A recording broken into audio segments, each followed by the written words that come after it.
Hey, salut les héros, c'est Hiro, j'espère que vous allez bien. Moi écoutez, ça va plutôt pas mal, on va pas se mentir. On se retrouve aujourd'hui pour la partie 2 de l'ADH du mois de juillet, donc mes achats manga. Et je sais pas si vous avez remarqué, mais aujourd'hui je porte le t-shirt de la Horde. Et dans la vidéo précédente, l'achat manga première partie, j'avais le t-shirt de l'Alliance. Et d'ailleurs, je me suis demandé si vous avez joué à WoW, vous là qui regardez cette vidéo, il y en a peut-être qui ont joué à WoW. Et dites-moi dans les commentaires si vous êtes plus Alliance ou plus pour la Horde. Dites-moi, voilà, faites des débats. Alors ne vous entretuez pas, bien entendu. Je serais curieux de voir parmi mes abonnés qui est plus Horde et qui est plus Alliance. Bon, en attendant, on va pas parler de ça, puisqu'aujourd'hui, comme je l'ai dit, on se retrouve pour l'ADH et donc pour mes achats manga. Donc on va y aller, tout doucement mais sûrement, et juste avant, le générique.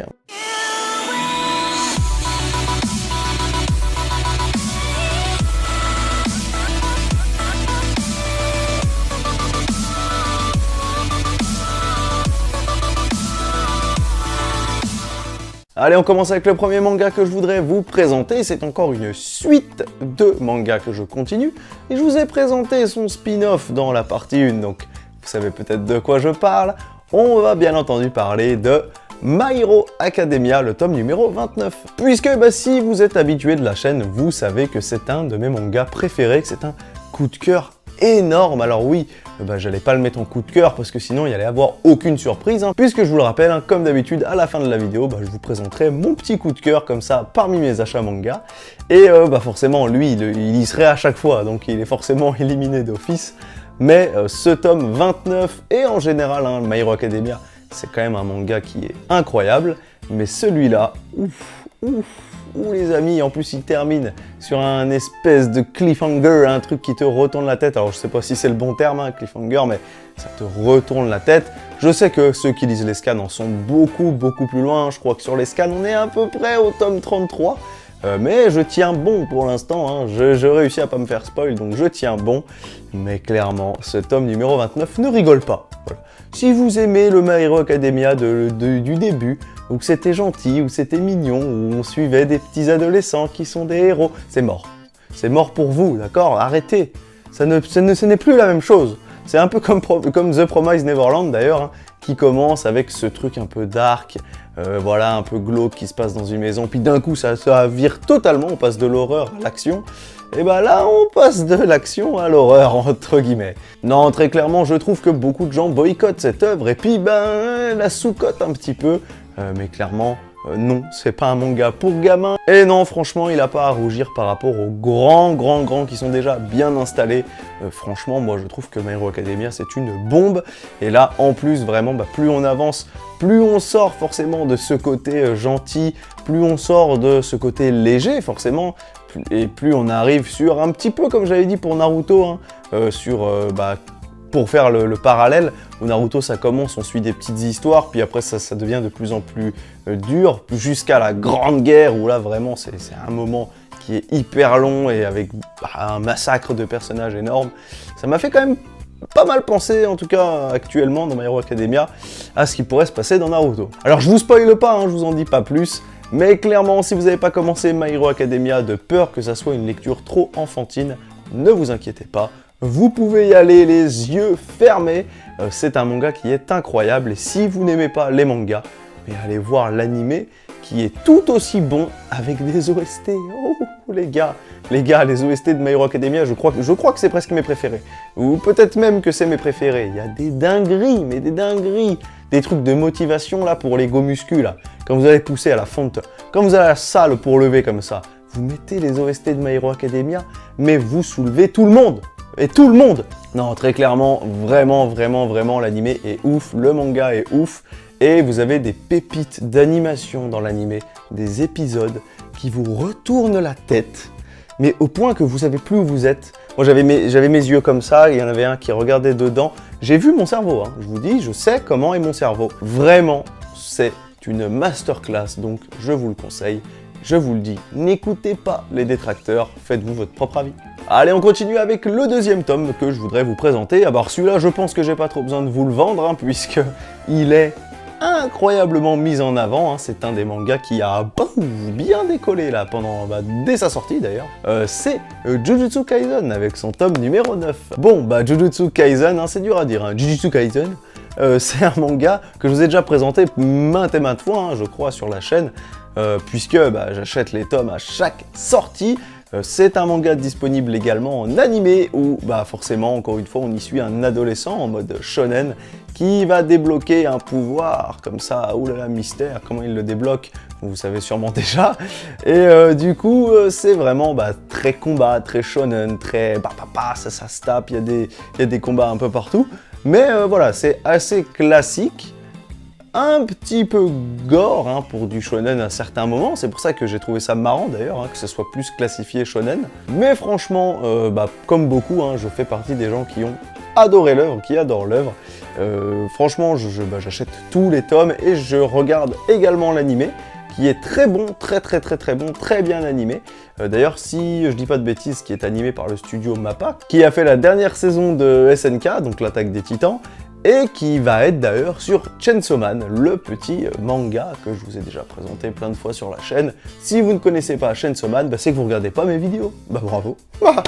Alors là, bravo. Hein. En attendant Jujutsu Kaisen, j'ai pas grand chose à dire puisque c'est un manga qui est déjà énormément apprécié par le public, donc je pense pas le faire découvrir à beaucoup de monde en le présentant ici, mais simplement pour vous dire que je continue comme ça ma petite collection de ce manga, ma petite mangatech, et que ça reste un manga quand même que j'apprécie beaucoup. Et c'est un manga de Gege Akutami ou Gege Akutami, hein, comme d'habitude, désolé si je prononce pas bien le nom et le prénom, chez les éditions Kyun Shonen, et je l'ai eu à un prix standard, un peu moins de 7 €. Et comme je vous l'ai dit, hein, j'ai pas non plus énormément de choses à vous dire dessus parce que c'est déjà un manga qui a fait ses preuves, qui a fait ses armes et qui est déjà énormément aimé par la communauté. Allez, on continue avec 3 tomes que j'ai achetés, 3 tomes à la suite, d'un manga que je lis qui a été conseillé par un de mes abonnés, d'ailleurs je te remercie encore, et qui lui aussi va avoir un animé dans pas très longtemps. Je crois que je suis le pro pour ça. Hein. Dès que je me mets un manga, il peut être sorti en 1837, il y a un animé qui sort la semaine, le mois, l'année où je me mets à lire le manga, donc c'est pratique parce que ça va me faire le même coup que pour Tokyo Revenger, là je vais me retrouver à aller dans le magasin, vous avez le tome de ce manga? Ah non, il n'y en a plus parce que toute la terre l'achète. Ah super, un max de plaisir. Bon après je vais pas me plaindre, ça fait toujours plaisir quand je vois qu'un manga fonctionne, puisque comme je l'ai dit, hein, j'ai commencé pas mal de mangas qui se sont écroulés très rapidement et qui ont 1, 2, 3, 4 tomes, donc ça fait quand même plaisir de voir qu'il y en a qui réussissent. Et on va parler du coup de Platinum End, et c'est des mangas haut en couleur, hein, clairement. Alors j'ai acheté le 6, le 7 et le 45, non le 8 hein, forcément, qui sont vraiment très beaux. Hein. Alors ce qui est juste bizarre, c'est que les 2 premiers tomes, je crois, sont blancs, donc ça va. Et puis après c'est bleu, rouge, jaune, violet, bleu, je fais toutes les couleurs qui existent et celles qui n'existent pas. Et du coup ça fait bizarre parce qu'il n'y a pas trop de logique, j'aurais peut-être préféré que le tome 2 directement ait une couleur chelou, parce que là blanc et arc-en-ciel de toutes les couleurs, c'est un peu spé. Mais comme vous pouvez le voir, hein, vraiment, il y a une lumière dégueulasse, mais voilà, ça reste un truc assez voyant quand même, c'est pas très discret dans la mangatech. Bon, comme d'habitude, je vais prendre que le dernier tome comme modèle, mais Platinum End, c'est le manga qui a été créé par l'équipe derrière Death Note, qui est un manga, je parle de Death Note, hein, qui a fait plus que ses preuves, hein, qui est un manga incroyable, un de mes mangas préférés, un de mes animés préférés, même si, bon, la fin divise pas mal, notamment la deuxième partie en général, qui divise pas mal.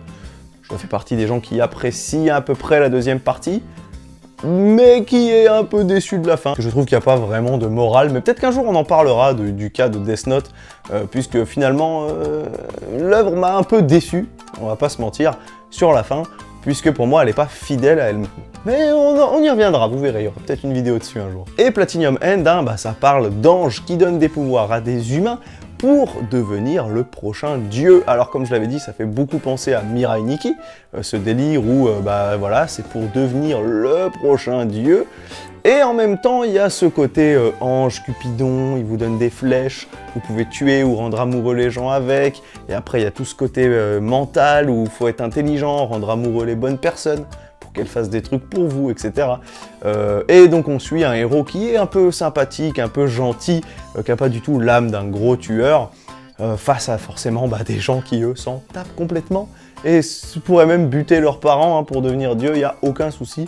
Donc voilà, c'est assez sympa, en tout cas j'ai pas lu beaucoup de tomes encore, mais là vu que j'ai acheté jusqu'au tome 8, je vais pouvoir un petit peu les enchaîner, ça fait plaisir. Alors forcément, au style du dessin, on reconnaît tout de suite hein, les auteurs de Death Note, notamment les personnages hein, c'est vraiment le chara-design à la Death Note, donc ça fait plaisir de retrouver un petit peu tous ces trucs là. Et comme je dis, le parallèle pour moi avec l'œuvre de Death Note, hein, c'est que dans Death Note, c'est un humain qui est aidé par un Shinigami, donc un dieu de la mort, et là on a des humains qui sont aidés par des anges, donc un peu plus divins, mais je trouve que comme ça, il y a un petit truc qui se ressemble. Après, bien entendu, hein, ne vous inquiétez pas, hein, c'est pas genre vraiment en mode ils ont recopié le même truc, la même histoire. Pas du tout, il y a vraiment plus ce côté réflexion, battle royale, etc. que je trouve assez sympa. Donc voilà, après je verrai, il y en a beaucoup qui m'ont dit que plus ça avançait, moins c'était bien. Donc on verra, en attendant, waouh, les tomes sont quand même très très jolis, on va pas se mentir.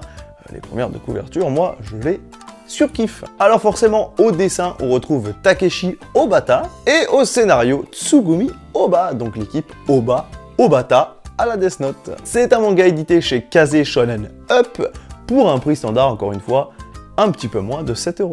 Allez, on continue avec l'avant-dernier manga de cette présentation, un manga que je pense pas beaucoup de personnes vous ont présenté. C'est un manga que je continue puisque j'avais apprécié les 2 premiers tomes et que je suis assez fan de la licence en général. Et oui, le manga Assassin's Creed Blade of Chao Jun, qui est un manga qui est bien.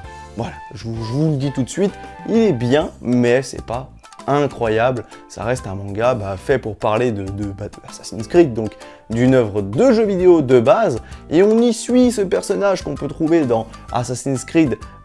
C'était les vieux jeux Assassin's Creed, il y avait une espèce de petite collection, donc qui est une assassin qui a été entraîné par Ezio Auditore, et du coup, je trouve quand même que c'est assez sympa d'avoir un peu plus de détails sur son histoire, sur son aventure. Moi, en attendant, je lis parce que j'adore Assassin's Creed. Si vous n'êtes pas fan d'Assassin's Creed en général, c'est peut-être pas vraiment le manga qui sera fait pour vous. Puisque oui, l'intrigue reste assez classique, les personnages, voilà, c'est pas les personnages les plus charismatiques, les plus incroyables que vous allez voir, puisque forcément, ils se doivent un minimum réaliste et historique. Donc pas de mecs hyper stylés à la Gojo dans Jujutsu Kaisen, etc. Non. Là vraiment, on est sur des designs de tenues à l'ancienne, de personnages vraiment avec un côté, comme je le dis, historique. Donc si vous n'êtes pas fan d'Assassin's Creed et de tout l'univers, de tout le délire autour, passez votre chemin. Moi je vous le dis, passez votre chemin. Mais par contre, si vous aimez, n'hésitez pas à aller lire ça. Et d'ailleurs, je crois qu'il y a un autre manga, alors je sais pas si c'est un manga, mais c'est Assassin's Creed Chronicle, un truc comme ça, qui est sorti il y a pas longtemps. J'ai pas réussi à le trouver, donc je sais pas. Est-ce que c'est un manga, un comics? Il y a souvent des trucs comme ça où je me dis, oh, ça va être cool, ça va être un manga, puis je regarde les pages et puis tout est coloré, et je suis pas trop fan de BD, de bande dessinée colorée, c'est moins mon kiff. En attendant, donc, pour ce tome-là, comme je l'ai dit, si vous n'êtes pas fan d'Assassin's Creed, je vous conseille pas tant que ça. Forcément, c'est supervisé par Ubisoft, dites comme vous voulez, qui est du coup derrière la licence Assassin's Creed. C'est un manga de Minoji Kurata et c'est édité chez Mana Books pour un prix, alors je vais pas vous dire de bêtises parce que je suis plus sûr, mais je crois qu'il est un tout petit peu plus cher que les tomes standards, je suis plus sûr. Dans ma tête, c'est 7,10 €, mais je confonds peut-être avec un autre. Et puis, j'ai pas le prix sur celui-là, donc je pourrais pas vous le dire de manière sûre. Comme d'habitude, peut-être que si j'ai le temps, je vous le mettrai ici en post-prod. Et allez, on termine avec mon coup de cœur de cette session. Et c'est un coup de cœur qui est un coup de cœur également dans le sens où c'est une fin de manga. C'est le dernier tome, c'est terminé. Alors ça fait un moment que je l'ai celui-ci. Je crois que d'ailleurs je voulais vous le présenter dans la vidéo précédente et puis que j'ai zappé. Voilà, on va pas se mentir. Je suis pas très doué des fois.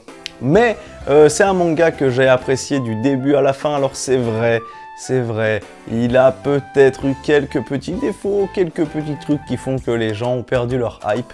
Mais moi, je suis resté fidèle et j'ai réussi à tenir jusqu'au bout en appréciant chaque tome. On va parler du 20e et dernier tome de The Promised Neverland. Alors oui, c'est un gros coup de cœur pour moi, ce tome et cette œuvre en général. puisque j'ai adoré que ce soit l'animé, que ce soit le manga. Alors l'animé, je parle de la première saison, je n'ai toujours pas vu la seconde saison parce que, à mon sens, elle avait décidé de prendre des libertés, des choses qui n'avaient rien à voir avec le manga. Et donc j'attendais de terminer le manga pour pouvoir regarder la saison 2. Donc je m'y mettrai prochainement. Mais vraiment, vraiment, là on est sur une petite dinguerie, une petite pépite. Je trouve le manga excellent, je trouve l'histoire excellente, les personnages hyper attachant. Alors oui, comme je l'ai dit, hein, ça change du tout au tout d'un coup. On est sur l'horreur au début, puis sur un peu plus l'action-aventure par la suite.